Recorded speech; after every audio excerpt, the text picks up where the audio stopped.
Listo. Buenas con todos. El tema que vamos a abordar el día de hoy consiste prácticamente en conocer un poco más de la respiración, los patrones anormales o anómalos de la respiración y bueno, conocer un poco más los términos de frecuencia, de ritmo y al final también preparar un pequeño glosario para que puedan conocer un poco más la terminología que utiliza bastante en lo que es la semiología respiratoria. Listo, el día de hoy vamos a abordar lo que son los tipos de respiración y los ritmos respiratorios. Recordemos también como conocimiento previo de fisiología de que hay dos tipos de respiración, la respiración externa y la respiración interna. En el caso de la respiración externa era aquel tipo de respiración que se daba en la hematosis, ¿no? Ese intercambio entre los alveolos y la sangre, el intercambio de gases entre los alveolos y la sangre, el intercambio gaseoso. Ahora, la respiración interna consistía en que la sangre eh, intercambiaba el oxígeno y se llevaba el CO2, la sangre con los tejidos o con las células de nuestro cuerpo. Esa es la respiración interna. Listo. Ahora sí, abordemos directamente los tipos de respiración. A ver, vamos primero con estos conceptos. Los ritmos respiratorios. ¿Qué es un ritmo respiratorio? Son patrones que se evalúan, como por ejemplo la frecuencia, el ritmo que ya lo dice, y la profundidad. Frecuencia, como por ejemplo, ¿qué? La rapidez. ¿Es rápido? ¿Es bajo la respiración? ¿Es intenso? ¿No es intenso? Ya. El ritmo. El ritmo tiene que ver, es algo similar a la frecuencia, pero ojo, no es igual. El ritmo tiene que ver más que todo con el aspecto de, bueno, disculpen, está entrando alguien a la reunión. Listo. Ahora, en el caso de la profundidad de la respiración, en el caso de la profundidad de la respiración, tiene que ver, en el caso de la profundidad de la respiración, tiene que ver más que todo en el aspecto de qué tanto es tu inspiración y tu, al momento de expirar. Ojo, recuerda, ritmo es distinta frecuencia y profundidad tiene que ver el qué tanto inhalas y el qué tanto exhalas. El qué tanto exhalas. Son tres conceptos diferentes. Y bueno, si te llegaran a preguntar qué son los ritmos respiratorios, lo puedes entender de esta manera, que te permite identificar alteraciones respiratorias, metabólicas y neurológicas. Para esto sirve. Si bien es cierto, hay otros exámenes para medir los patrones respiratorios. Por ejemplo, habrán escuchado la espirometría y otros conceptos más en fisiología, pero en realidad esto es lo más común y lo más apropiado. A ver, aquí he puesto algunas patologías que se pueden dar, algunas enfermedades que se pueden afectar a la respiración, que bueno, son estas. La primera se le conoce como la respiración de Kussmaul, que también en algunos textos van a utilizar otra nomenclatura como... Pero bueno, esa es la más común, la más conocida, la respiración de Kussmaul. A ver, ¿en qué consiste? Se dice que es un tipo de respiración anormal. Claro, porque es una patología muy profunda. Recuerda que la profundidad tiene que ver con el inhalar, inhalar, inhalar, pero de manera muy intensa y muy profunda. Es decir, que la caja torácica se va a expandir mucho, mucho. Y bueno, el ritmo es rápido, es decir, la velocidad con la que va es rápida, rápida, rápida. Y si la velocidad es rápida, por lo tanto, el paciente va a presentar taquignia, velocidad rápida, ya que no está dentro de los valores o del rango normal de respiración. Y es algo constante. Y algo característico de esta respiración es que no presenta pausas. A esas pausas también se les llama apneas. A-P-N-E-A-S, apnea. ¿Qué es una apnea? Es la ausencia temporal de respiración. Cuando por lo general se presenta la respiración de Kussmaul, uno de los síntomas que presenta la persona, el paciente, es que tiene apnea, pausas temporales, deja de respirar por 5, 10, 15 segundos, 20 segundos, creo que el máximo es 30 segundos. Ahora, bueno, así es como se le puede definir un tipo de respiración normal, muy profunda, constante y sin pausas. O sea, no presenta apneas, no presenta apneas, no hay pausas. Ay, bueno, que el cuerpo usa como mecanismo de defensa. Ahora, algo característico, bueno, de este tipo de respiración patológica llamada respiración de Kussmaul es que se produce cuando hay acidosis metabólica. Mira, ¿qué es la acidosis metabólica? La sangre, no sé si recuerdas, pero la sangre tiene un pH alcalino, un pH, bueno, ligeramente alcalino. No sé si recuerdas, pero había una especie de escala de pH que servía, el pH es el potencial de cantidad de hidrógenos que servía para medir si una sustancia o bien es básica o bien es ácida. Si es ácida es menor a 7 y si es básica o alcalina es mayor a 7. Ya, la sangre es ligeramente alcalina. Para esa escala de pH se utilizaba lo que vendría a ser el agua como referencia. El agua estaba en la escala neutra, tenía un pH neutro de 7. En el caso de la sangre tiene un pH 7,2, 7,3, 7,4, es ligeramente alcalino. Ahora, ¿qué pasa? Que esta sangre puede llegar a acidificarse, a eso se le conoce como acidosis metabólica, y eso pasa en determinadas enfermedades. Y uno de los síntomas que produce la acidosis metabólica es esto, la respiración de Kussmaul. Ah, ya. A ver, vamos a leer por qué ocurre este tipo de respiración de Kussmaul. Se produce cuando hay acidosis metabólica, ya te expliqué, es cuando hay demasiado ácido en la sangre. En otras palabras, el pH de la sangre ha disminuido, ha mermado, está más bajo de lo normal, ya que el pH debería ser ligeramente alcalino. El organismo intenta eliminar el dióxido de carbono al respirar más profundo y rápido. En otras palabras, el cuerpo como un mecanismo de defensa, como una forma de defenderse, ¿qué es lo que hace? Respira más rápido. ¿Para qué? Para eliminar el CO2, para eliminar el CO2 y que la sangre no pueda seguir acidificándose. Ah, ya. Y bueno, al bajar el CO2, porque respira más rápido, ayuda a reducir la acidez y sube el pH. ¿Para qué? Para que nuevamente la sangre pueda estar en su estado normal o de equilibrio, en el cual es ligeramente alcalino. Ahora, esto está relacionado con el concepto que te comenté de equilibrio ácido-base. Recuerda el pH de nuestra sangre, 7,3, 7,4, por ahí. Ahora, las causas más comunes de eso es la cetoacidosis diabética. La principal, bueno, es la principal causa, ¿no? Trastorno donde el cuerpo produce muchos ácidos y cetonas. Bueno, ahí habría que detallar algo. Recordarás que hay muchos tipos de diabetes, pero la diabetes más común es la famosa diabetes tipo 1, diabetes mellitus, ¿no?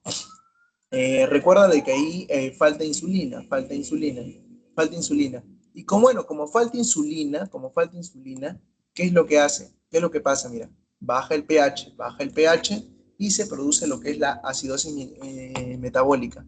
Como te dije, en otras palabras, el pH de la sangre va a variar. Bueno, otras posibles causas, insuficiencia renal y acidosis láctica.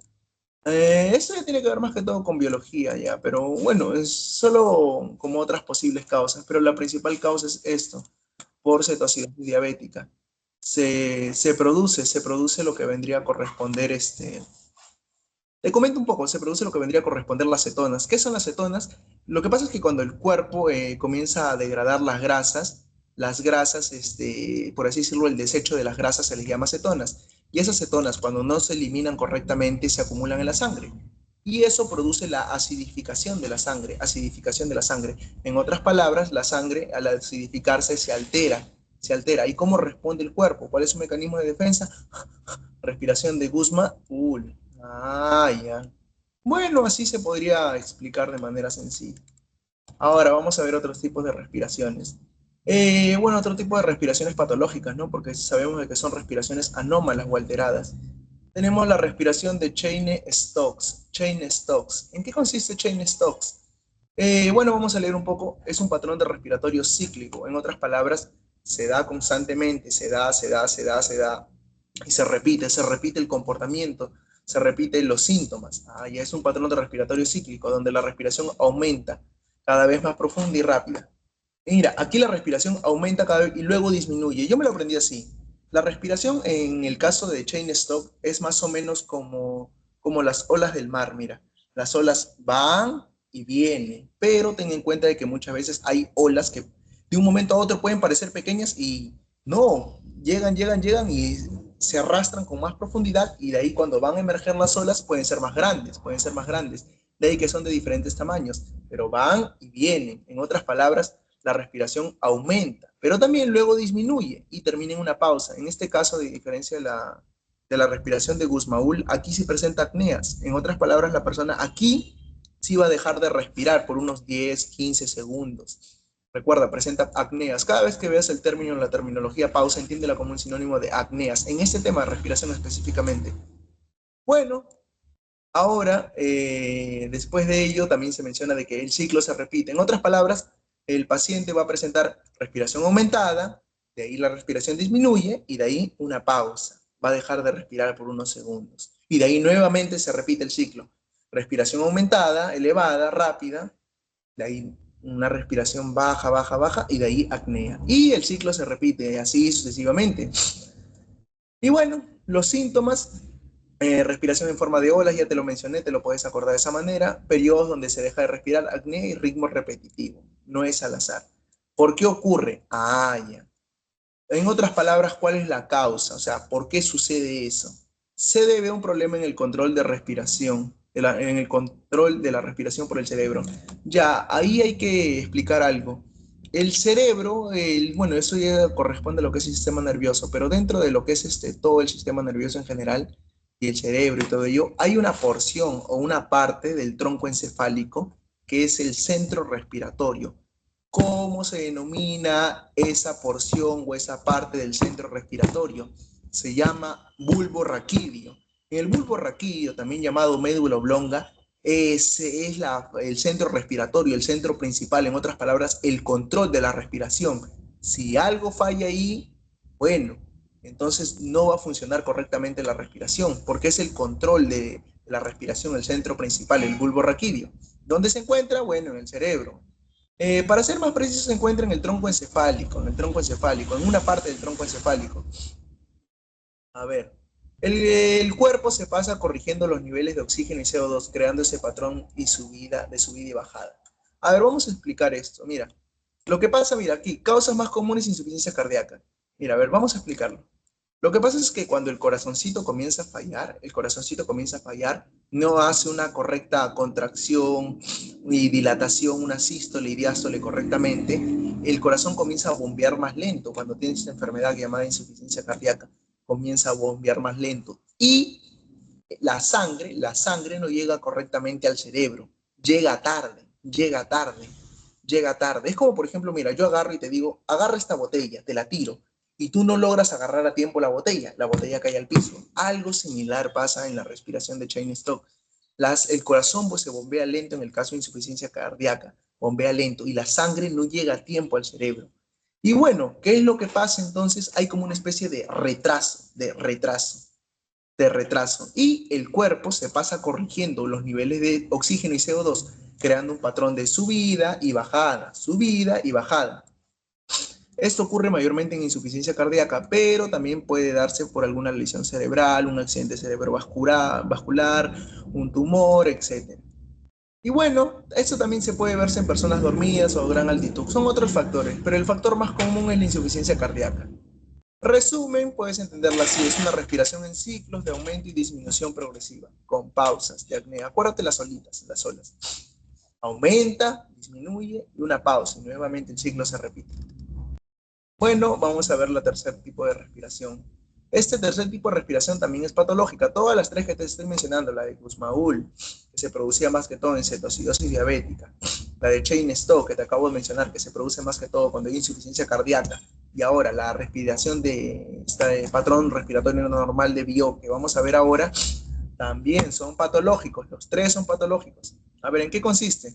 Este es bien interesante. Mira, acuérdate de esta manera. Cada vez que tú escuches respiración de Biot, cada vez que tú escuches esta terminología, entiéndelo de esta manera. Biot es indeterminado. O sea, no hay un patrón el cual se le pueda determinar a Biot, a la respiración de Biot. No hay un patrón específico. ¿Por qué? Porque la respiración aquí es irregular. Mira, una persona puede estar respirando normal y de ahí taquignia, respiración rápida. Pero también puede ser después de taquignia, puede ser una respiración muy profunda. Y de ahí puede presentar determinadas pausas, apneas. O sea, la respiración aquí es irregular. Por eso te dice, es un patrón respiratorio muy irregular. No tiene un ritmo, tampoco tiene una secuencia. Por eso es que se caracteriza la respiración de Biot. Las respiraciones pueden ser normales o pueden ser rápidas y de pronto aparecen pausas y no siguen un patrón, a diferencia de Cheyne-Stokes. Ahora, tú te preguntarás, ¿pero por qué pasa eso? ¿Por qué ocurre esto? Algo similar a lo que te mencioné antes. Te dije que hace un momento de que el control, el centro respiratorio, se encontraba en el bulbo raquídeo. Ah, ya. Y en el bulbo raquídeo, ¿qué es lo que pasa? Ha habido un daño fuerte. A diferencia de hace un momento, el daño pudo haber sido superficial, ¿no? En el caso de Cheyne-Stokes, el daño pudo haber sido superficial o pudo simplemente haber habido una alteración. En cambio, en el caso de acá de la respiración de Biot, en el caso de acá de la respiración de Biot, el daño es grave, grave, mira. Se debe a un daño en el centro respiratorio del cerebro, esa es la causa. El cerebro pierde el control regular de la respiración y por eso el ritmo es totalmente desordenado. En otras palabras, ha habido una lesión muy fuerte. Mira, causas más comunes, lesiones cerebrales, traumatismo craneoencefálico, en otras palabras, un golpe que ha lesionado el bulbo raquídeo. Puede haber tumores o infecciones como meningitis. ¿Qué es la meningitis? Bueno, cada vez que tú escuches la terminología itis, itis significa inflamación, en otras palabras, inflamación de las meninges. Esto ocurre más que todo por bacterias. No sé si recuerdas, pero en el sistema nervioso se acotó, se vio lo que vendría a ser las capas histológicas de lo que vendría a todo el sistema nervioso central, a cubrirlo, que eran tres capitas, la dura madre, la aracnoides y la pía madre. La más externa es la dura madre, la que se encuentra en medio en las aracnoides y la más interna es la pía madre. Estas capitas histológicas del sistema nervioso central pueden llegar a inflamarse y cuando se inflaman, la inflamación puede llegar a propagarse y puede llegar hasta el bulbo raquídeo. Y bueno, por eso que la meningitis también puede producir la respiración de Biot. Ah, ya. Bueno, síntomas, acá está, respiración impredecible, pausas irregulares y no hay sub y baja, la respiración es simplemente caótica, caótica. Ahora sí, aquí te he puesto bueno, para que puedas recordar un poco con mayor claridad estos tres tipos de patrones respiratorios anormales. Nota para recordar, acuérdate, Kussmaul, en el caso son montañas, montañas iguales. En el caso de Cheyne-Stokes son como olas de mar que te puse con pausa. Y en el caso de Biot, una montaña rusa sin un orden determinado. Es totalmente caótico. Y bueno, aquí puedes ver un poco los ritmos que ahí he puesto un video de 2 minutos para que lo puedas ver después. Bueno, aquí podemos presentar un caso clínico para que se pueda intentar descifrar, ¿no? Paciente de 27 años presenta respiración profunda y rápida, profunda y rápida. Mira, náuseas y vómitos, y aliento cetónico. ¿Qué tipo de patrón anómalo respiratorio? El aliento era cetónico, y justo fallaba lo que vendría a ser la insulina, por ello se producía una mayor cantidad de azúcar en la sangre del paciente. En otras palabras, diabetes. Eso era en respiración, lo vimos al comienzo de Kussmaul. A la respiración de Kussmaul también se le llama respiración acidótica. Bueno, por ello, el caso clínico aquí está describiendo a un paciente con respiración de Kussmaul. Y otro datito más, al vómito se le llama émesis. Émesis es una terminología, bueno, un poquito más semiológica. Pero ahora sí, pasemos a un glosario. Este glosario lo que va a indicar es la terminología que toda persona de salud debería manejar. Toda persona, y en especial en este tema en específico, mira, yo sé que tú conoces muy bien lo que vendría a ser los valores normales de la respiración en un adulto, que es de 12 a 20 por minuto y que se mide con un relojito. Ya, a esos valores normales de respiración de 12 a 20 por minuto se le conoce así, eupnea, eupnea. ¿Qué es la eupnea? Es la respiración normal, tranquila y sin esfuerzo. Eu es verdadero, de ahí que tú habrás escuchado el término eucariota, célula verdadera. Ah, ya. Eu es verdadero, también se le puede entender como a lo normal. Bueno, en ese sentido, la eupnea es la respiración normal, tranquila. Ahora, taquignia, puede haber taquignia porque simplemente es algo momentáneo y temporal y puede haber taquignias patológicas. Las taquignias momentáneas o temporales, por ejemplo, cuando tú estás haciendo mucho ejercicio, vas al gimnasio, estás corriendo en las máquinas, estás cargando pesas, etcétera, taquignia. Ah, ya. Por ejemplo, tal vez estás soñando algo y bueno, te levantas asustado, estás soñando una pesadilla y comienzas a respirar rápido. Taquignia, pero es una taquignia temporal, de ahí que la taquignia no necesariamente siempre es patológica. Lo mismo con la bradignia. Las personas cuando meditan o cuando duermen, su respiración es un poco más lenta. Su respiración es un poco más lenta cuando duermen o cuando están meditando. Bradignia. Ah, ya la bradignia no necesariamente siempre es patológica. A veces sí, a veces no. Para ello, bueno, taquignia, ¿cuál era el concepto? Respiración rápida, frecuencia respiratoria aumentada. En el caso de bradignia, respiración lenta, frecuencia respiratoria disminuida. Otra terminología. A la taquignia también se le puede dar un sinónimo. Así como tú tienes dos nombres, a la taquignia también se le puede llamar polignia, porque taqui es mucho, aumento. Poli también es muchos. O sea, polignia es lo mismo que taquignia. Ah, ya. ¿Qué es la apnea? Ya te lo expliqué. Es la ausencia temporal de respiración. Es la ausencia temporal de respiración. Ahora, en el caso de... Es todo esto que te he mencionado es según la frecuencia respiratoria, según la frecuencia respiratoria.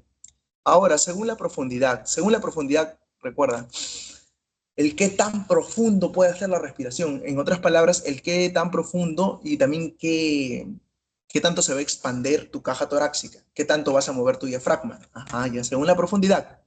Hipernea es una respiración muy, muy, muy, muy, muy, muy profunda. ¿Y por qué ocurre? Ocurre en el aumento de volumen del aire inspirado. Hipernea, aumento del volumen del aire inspirado, respiración muy profunda. Hipopnea, hipo es bajo, bajo, respiración muy superficial, es una respiración tan superficial que no te puedes percatar tú, a menos de que de repente tal vez utilices un aparato tecnológico, ¿no? Pero es una respiración muy superficial. No se puede, uno no se puede dar cuenta si a simple vista, no es algo muy notorio. Eso es hipopnea. Y la hiperventilación, bueno, es una respiración rápida y profunda en exceso, eliminando demasiado CO2. La hiperventilación es característica de cuando la sangre se ha acidificado, por algo se respira rápido y profundamente en exceso. ¿Para qué? Para eliminar el CO2. En este caso, la respiración de Kussmaul, un ejemplo de ello, ¿no? Ah, y también hay tipos de respiración según la postura, según la postura. Por ejemplo, mira, ¿qué es la trepopnea? Dificultad para respirar cuando estás acostado. Eso en realidad ocurre, por ejemplo, cuando una persona se acuesta del lado de cúbito lateral derecho, de cúbito lateral izquierdo. Algunas personas pueden sufrir trepopnea. En otras palabras, cuando tú te acuestas de un lado en específico, sea de cúbito lateral derecho, de cúbito lateral izquierdo, puede pasar la trepopnea en algunas personas. En otras personas pasa algo llamado platipnea. Cuando una persona se sienta, tiene dificultad para respirar, pero cuando está parada no. O viceversa también puede pasar. A esa terminología se le conoce como platipnea. Y bueno, tenemos la última, la ortopnea. Cuando una persona tiene dificultad para respirar al estar echado, al estar al costado. Cuando una persona se acuesta o se echa, tiene dificultad para respirar. Pero automáticamente cuando la persona se sienta o está de pie, ya se le quita esa dificultad para respirar. Ah, ya, eso se le conoce como según ortopnea. Estos términos de acá es según la postura de la persona. Y bueno, antes de finalizar, he preparado un pequeño video de 2 minutos para que puedas escuchar el sonidito, el sonido de cómo es cuando ocurren estas patologías, tanto de taquignia, bradignia, como respiración de Kussmaul, Biot y Chain Stock. Todo solo dura 2 minutos, a ver. Ahí está. La manera en que respiramos, el ritmo o lo profundo de cada inspiración dicen mucho sobre el estado de salud. Estos se clasifican en patrones respiratorios y tienen características reconocibles que se describirán a continuación.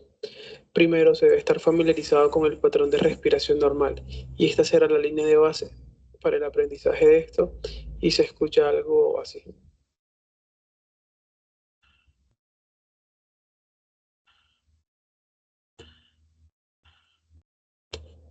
A continuación tenemos la taquipnea, que es una respiración rápida y esta se va a ver en trastornos como embolias pulmonares, ataques de pánico, ejercicio intenso y muchas otras causas. Y se escucha algo así.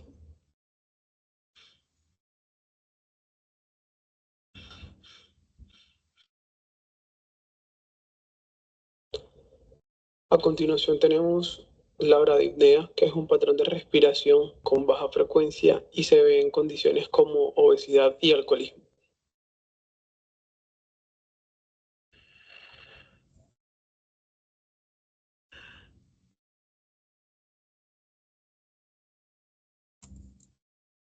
También se describe el patrón de respiración de Biot, que es el resultado de una agresión cerebral producto de accidentes cerebrovasculares o infecciones como sífilis, entre varias causas más. Se describe como un periodo de apnea seguido de una respiración rápida y seguido de otro periodo de apnea. La fisiopatología detrás de esto es fácil de entender, debido a que el cerebro normalmente controla la respiración, pero en caso de sufrir una lesión, el centro respiratorio será inhibido y solo comenzará a funcionar nuevamente en caso de un fuerte estímulo. Y este estímulo serán los fuertes niveles de dióxido de carbono en sangre. Y así es como suena.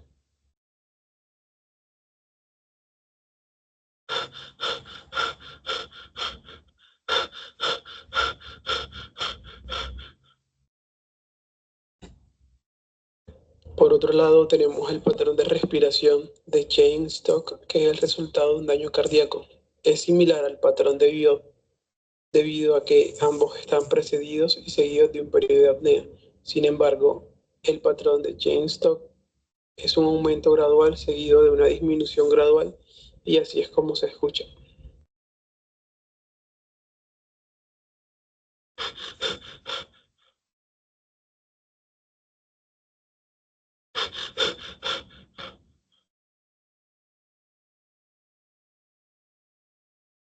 Finalmente tenemos el patrón de Kussmaul y está caracterizado por un patrón profundo, irregular, con pausas inspiratorias y que orientan a acidosis metabólica. Es similar a la taquipnea, pero difiere porque tiene ondas más largas y tiene sentido porque están en estados acidóticos este tipo de pacientes y lo que están buscando es compensar la acidez al disminuir la concentración de dióxido de carbono en sangre. Y así es como se escucharía.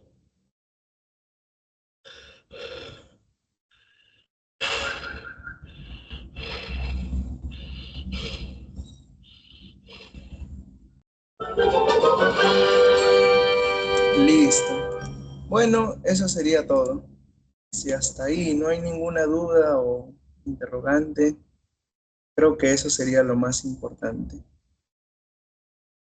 Todo